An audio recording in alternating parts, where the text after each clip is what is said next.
Sean Doyle was a 25-year-old bartender who worked at a restaurant in Lower Manhattan in New York City. His regulars described him as a little guy who was very cordial and very friendly. He lived not that far away from the restaurant in an apartment building, and just down the hall from him was his good friend, 47-year-old Michael Wright. Sean and Michael made an odd pair, not only because of their age difference, but because Michael was actually a huge guy, so the size differential was massive. But they were best buds and they hung out all the time. On December 13th of that year, Sean had just worked a double. He got back to the apartment building and he was ready to cut loose for the weekend. And as soon as he got onto his floor, he looked down the hall and he saw Michael and his girlfriend getting ready to go out for the night. And they flagged him down and said, "Hey, you should join us." And Sean said, "Perfect, this is exactly what I wanted." And so he ran in his apartment, he dropped his stuff, he changed, came back out, and they headed to the bars. And then sometime in the early morning hours of December 14th, they decided that they had enough to drink and it was time to go home. They start walking home, and at some point, Michael gets the impression that Sean is hitting on his girlfriend. It's unclear what gave him this impression, but apparently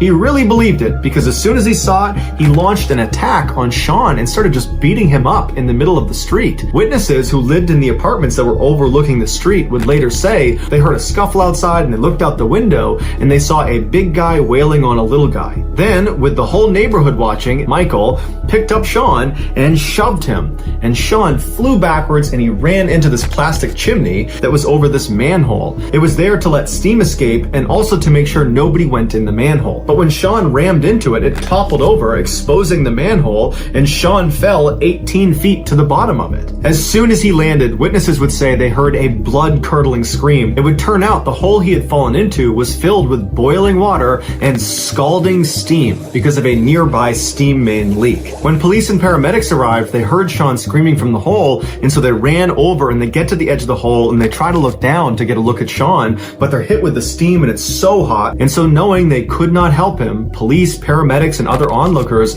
just had to walk around the outside of this hole with their hands on their heads, listening to Sean's desperate pleas for help.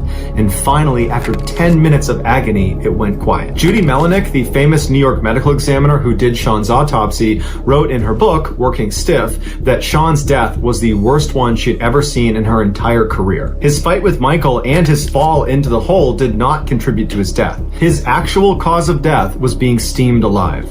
But what makes this the worst death ever is that steam burns, no matter how severe, do not destroy nerve endings the way flames do, which means Sean would have felt everything.